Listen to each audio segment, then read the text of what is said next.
Yo, this is the Ancient Texan. Oh, it's July 6th, a couple of days after Independence Day. It's been about 6 months since they went crazy in Washington and stormed the Capitol. It's been a few years now that we've had a lot of conspiracy theories. What I want to talk about is truth. And what the hell is truth? When is something true? How do you know when something's true? When is it a lie? What's the barometer? I think most people would say truth is important and they want to tell the truth and they want to be honest. But yet we have people believing that Antifa stormed the Capitol and somebody else believes it was, which includes me, white nationalist. We have the big lie that Trump won the election, and I suppose some people believe that, a lot of people believe that he won the election. So what's the truth? What's the truth generically? What's the truth on anything? And how the hell do you know? Climate change, true or false? Well, first, I think it's crazy to think that determining the truth is easy or automatic.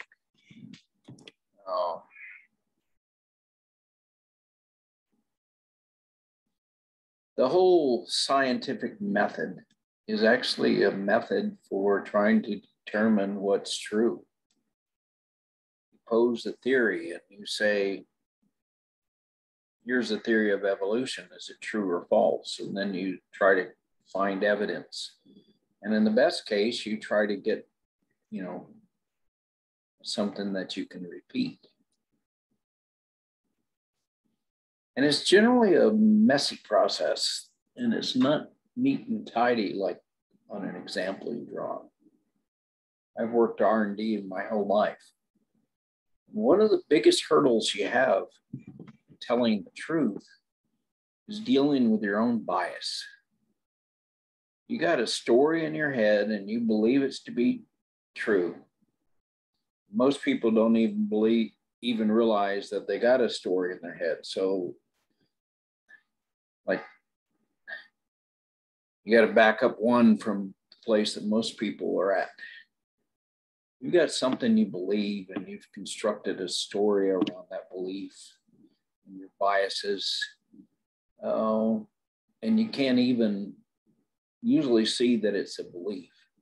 I heard an interesting podcast this week by Ezra Klein. Ezra somebody. I think he's probably conservative, but he's a sharp guy. They're talking about hunter-gatherers. And we always think about sharing is an option of the person that has the stuff. Well, in hunter-gatherer cultures, you had kind of the demand moral. You had the right to demand from someone that had more. If they have a pouch of tobacco and you don't have any, you demand some. If they have meat that you demand, they split it with you.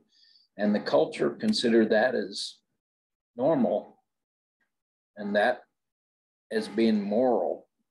Someone had the right to demand that you share. And you shared, and everybody bought off on that as a value. Well, you say, well, how the hell can that be? If you own something, then you're the one that determines whether you share. That's actually, there's no like great truth to which one of those philosophies is moral. And if you try to sit down and logically tear that apart and prove one or the other, we're already so biased from our culture and the way we've been raised. It's almost impossible for us to think about someone demanding that we share as being moral. It is just, we can't even give that reasonable consideration. And yet cultures that were raised like, that hunter-gatherers that worked under that kind of philosophy don't have jealousy and materialism. They're very equalitarian societies. And it worked. And they actually had, pretty healthy lifestyle, had plenty of food to eat, lived pretty long, healthy lives.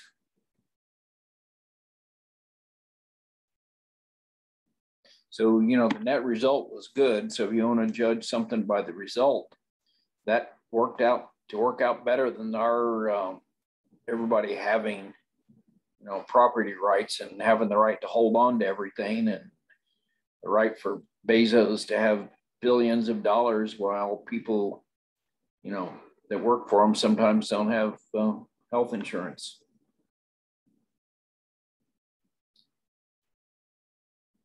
So it's not that easy to deconstruct something, to tell what is true and what is false.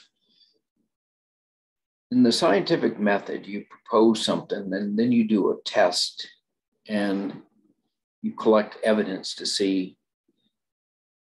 You run an experiment, and you say, if the experiment comes out this way, then this theory is correct. And if you do an experiment and it comes out this way, then that's correct. And that's, we've discovered what's important.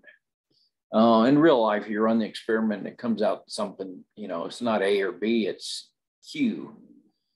And then the other thing that happens in real life is, you believe it's going to be A and it turns out B.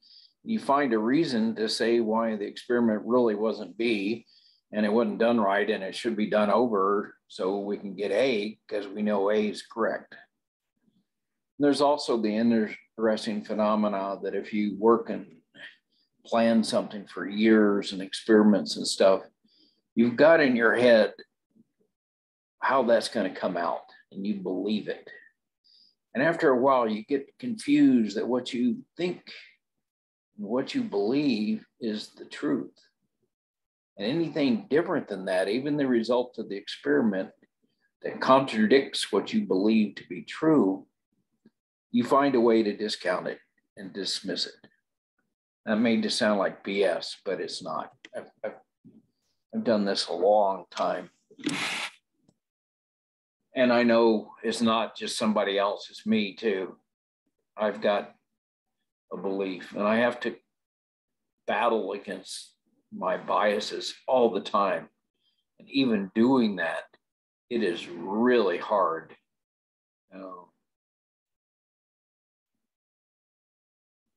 To not believe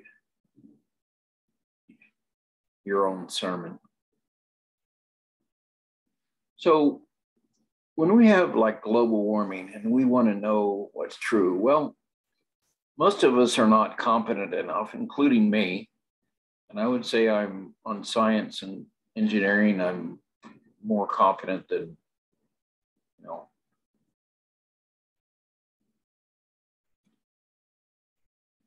999,000 people out of a million. I'm a reasonably good scientist and engineer. But of course that's biased. But people pay me good money because they believe I'm a good scientist and engineer. And I've tried to do hard things for a long time, and I've got a lot of failures to prove how good I am. That's kind of ironic too. If you're trying to do hard things, your failure rate's high.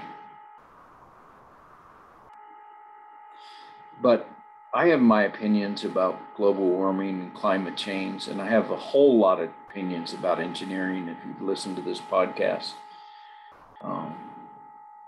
Believing that, federal government is not going to engineer our way out of global warming. But that's a whole nother subject. But I have opinions, and mine is an educated opinion, but it is not an expert opinion. So what I think you have to do on something where we don't have the expertise to do it, we have to depend on experts. And you got to find those experts, and you got to critique the sources. If you're looking at, political news, I look at the New York Times, Washington Post. Of course, I'm liberal. You're going to be conservative, I would probably look like at the Wall Street Journal. I don't know if economists would be considered liberal or conservative, but I'm sure there's other conservative sources that are high quality. And there's low quality sources. And on the liberal side, I would actually say MSNBC is a low quality liberal source. I think they're too much involved in being sensational and the drama of things. And I think Fox is got the same problem. Now, how does the average American make a choice about, how well researched are the stories they're hearing? That's a hard one. I don't know. And I think the education level of our country is definitely hurting us. I think it takes some education, of course, I'm biased, to discern what makes sense and what doesn't make sense, and who's actually doing their homework before they try to tell us something. And I think our biases make that doubly hard. I would even say CNN is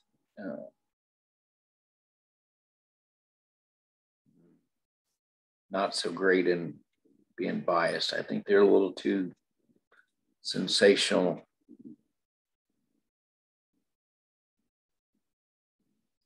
So the point I'm trying to make is truth. Sometimes you have to trust someone else, but you have to be really careful who you choose to trust. You got to spend some time. And one of the first criteria, if the person you go to for your truth, everything they say you agree with, that's a really good sign that you have not picked the right person. Rachel Maddow.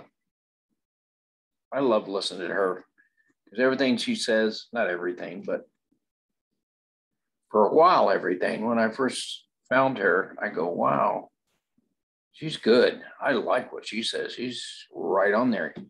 Why? Because she was saying exactly everything I thought.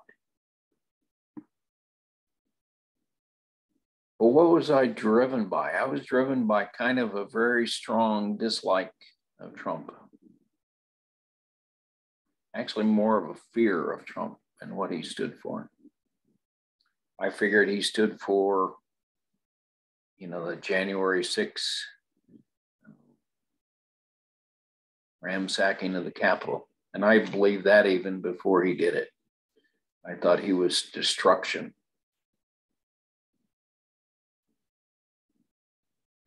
So I was looking for someone that would make that come true. Rachel Maddow could take the slightest bit of evidence and weave a story around it and make it look like Trump had, like she almost had the evidence to convict Trump of conspiring with the Russians, doing all sorts of things. The reality is You know, he may have been doing a lot of that, but she really didn't have the goods. She had conjecture. She had a lot of conjecture. And I like that conjecture because it kind of fed into what I wanted to hear. But that's also, I started realizing that she was feeding what I wanted to hear. And that's the first sign that something is amiss. If everything you're hearing feeds into your biases and what your beliefs are, and you're not being challenged, it's not a good sign. It means you're looking for bull and being fed it.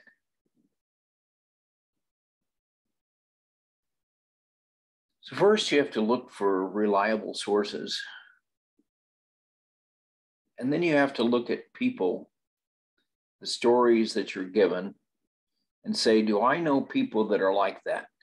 And does it depend on me creating another group of people? Like those Democrats, those liberals, the other, of course, they're like that. Not the people I know, because people I know aren't those liberals. They're conservatives, they're Republicans. People I know are like this. Well, the people you know are multifaceted and they have a lot of parts to their lives. They have kids and school and churches and jobs, and so do the liberals. And most of what you're talking about is some little sliver of their political identity that you're making them into the other, and then you're attributing to their behavior whatever you wanted to attribute to it. And you're having to create an other to make your stories reasonable. You have to create other. You have to create a different type of people than you know by your own experience. That's the number 2 sign. If you have to create an other that aren't people that love their kids and that work hard and they want the best for their families and they want to go to work and they want to, you know, have a peaceful life, those kind of people are on both sides. And if the story you're being told depends on you creating 100 million others that steal elections and do other bad shit, then you're being told a fib. You're being told a conspiracy theory. If you have to create a whole new class of people with certain bad traits to make their story believable, it's not believable. If someone tells me a story that says all Republicans are crap and all Republicans, you know, hate education, all Republicans, you know,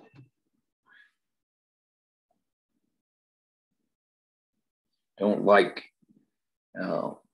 Black people, whatever you have to create and tell me, and I have to make all Republicans into a group of other people that are not human like me, that don't have the same basic concerns and needs, then it's probably not true.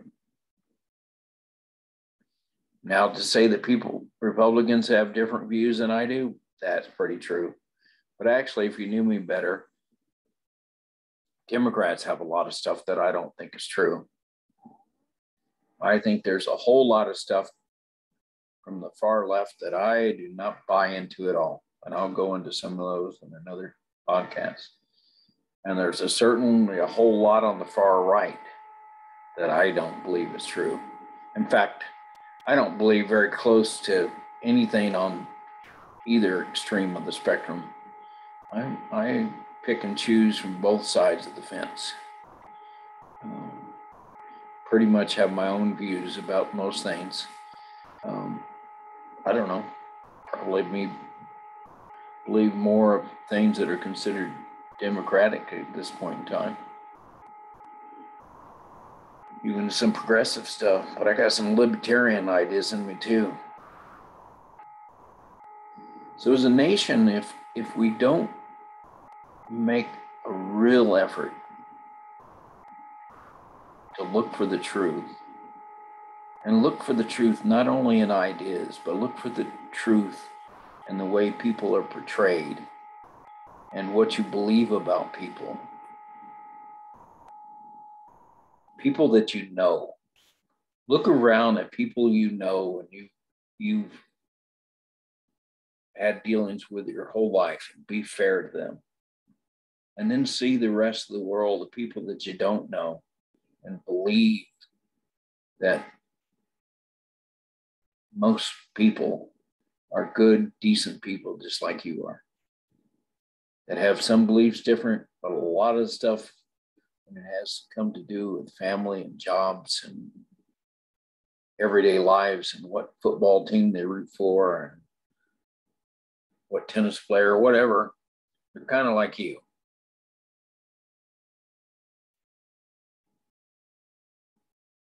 So we've got to look for the truth, not only in the things we're being told and the ideas and stuff, but we have to look for truth in the stories we're told about other people. And we have to dismiss hearsay, and we have to look for and find experts that have good reputations and that have solid and simple arguments. And they can't be doomsday, dramatic, and the end of the world's coming type stuff. They got to be, kind of normal stuff like you see with people around you. And then here's another one final criteria. It's really hard to find what the truth is. I mean, it's a tough job and you got to work at it. But people form reputations with time, and reputations matter. And what matters, not whether someone's like 100% accurate with what they're telling you, or they're dead on right. That isn't the ultimate criteria, I don't believe. I think the ultimate criteria is what is their intentions? Do they intend to the best of their ability to tell you what they believe is true and what they have evidence to support? Intention. And when you talk, your ability to tell and discern what the truth is kind of limited by your abilities. And tell the truth, none of us have enough ability to be 100% on what's true and correct. We just don't. But one thing that we can do is we can work real hard at trying to get our intention to be truthful up to 100%. And we can form a reputation that we intend to tell the truth to the best of our ability. And we can expect other people when they talk to have the intention of telling the truth. And if you discover with time that those people's intention, and I don't think that's real complicated, you can let a lie go by here or there, or say, well, maybe he just didn't know any better and he was really trying. But I think with some people, it's pretty obvious that they change with the wind. They change. Somebody we just had running this place would say in the same paragraph things that were the opposite, 2 sentences later.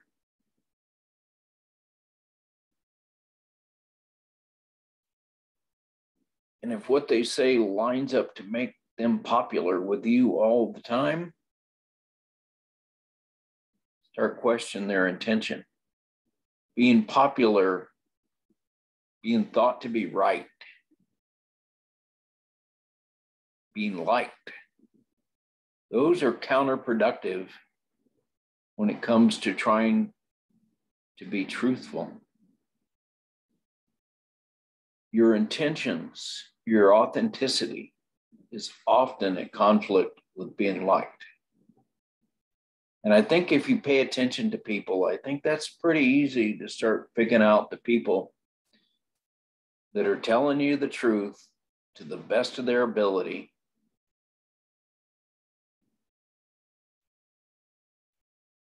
versus those people are just telling you what you want to hear.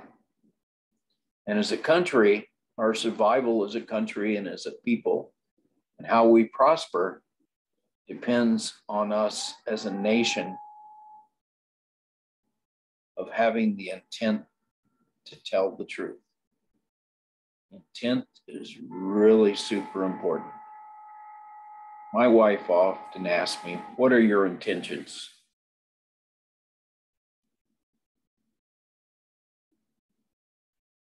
If I'm talking to another woman or something, she'll ask me, "What are your intentions?" And sometimes we're pretty open with each other. We confess up sometimes that our intentions maybe are not quite, what they seem to be, maybe what they should be. But that's a real popular question in our family. What is our intentions with each other, with the rest of the world? What's our intention in our job, our life, our children? What are your intentions?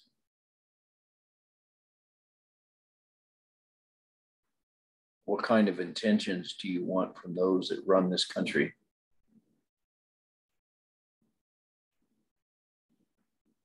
Anyway, that's my take on the truth and finding the truth. It comes down a lot of it to intentions. This is the Ancient Texan. Hoping my 2 cents matters.